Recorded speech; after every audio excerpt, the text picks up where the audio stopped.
Hello everyone, welcome to this 4th training module on how to organise a waste collection with Surfrider. In this episode, we'll look at how to run your collection on the day and prepare it so it runs as smoothly as possible. Firstly, it's good to arrive on site up to an hour before you start to be able to scout the site and determine the collection areas to target with participants effectively. Then set up a clearly identifiable welcome area for participants. It will serve as a meeting point, and you need to have arranged all the equipment beforehand to be available to welcome participants. You can give a short introduction explaining your Surfrider initiative and the next steps in the collection.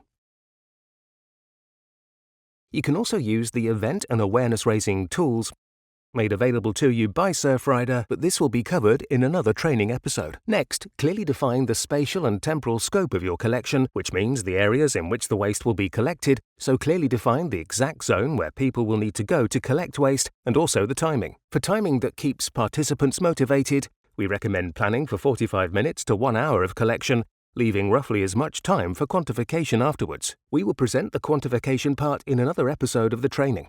Next, it's important to state the safety rules. When you hand out the equipment, you will also hand out gloves.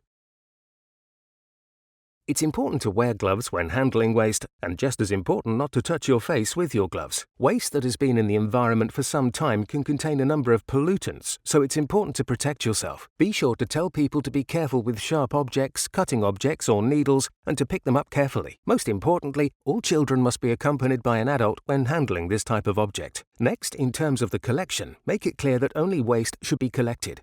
All natural elements must remain on site because they support the site's overall ecosystem.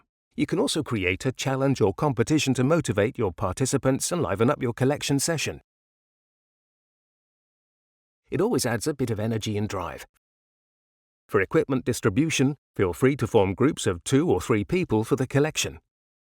Generally, 1 glove per person is recommended, and a plastic sack and a jute sack per group as a minimum. Plastic sacks are mainly used to collect small waste items and fragments, whereas jute sacks are more hard-wearing and are used to collect all sharp or cutting items, along with bulky items and in particular anything made of glass or metal.